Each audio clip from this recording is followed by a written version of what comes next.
Почитувани колеги, на денешната пресконференција ќе ви презентираме уште еден случај за какви кандидати кандидира Социјалдемократскиот сојуз за градоначалници на претстојните локални избори.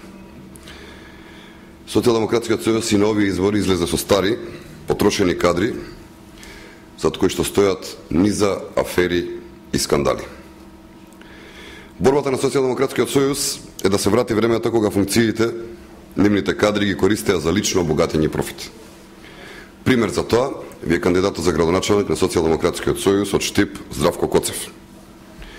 Тој како поранешен директор на јавното претпријатие ИСР од средствата на манипулативен трошок, кој што ги собира претпријатието од граѓаните на Штип, а кои што се префрлаат за спортски намени, од вкупно 426.291 денар, дури 388.291 денар префрла на сметка на боречкиот клуб Балканец, каде што лично Коцев е председател. За тоа не постои одлука на општината, туку се работи за лична одлука на Здравко Коцев, донесена во својство на ВД директор на јавното претпријатие ИСР Штип.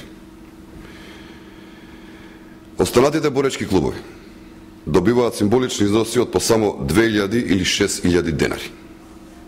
А само клубот на кандидатот за градоначалник на СДСМ добива 388.291 денар. Парите на штипјани се трошеле од претпријатието со кој што го раководи Здравко Коцев, за боречкиот клуб со кој што председавува Здравко Коцев.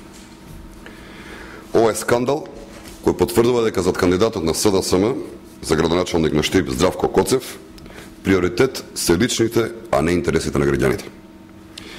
Е сега, овој човек, со вакви афери зад себе, СДСМ повторно го нуди како решение да го раководи градот Штип, поценувајќи ги штипјаните. СДСМ се бори таквите луѓе да одлучуваат за еднината на граѓаните, а тоа граѓаните сигурно нема да го дозволат.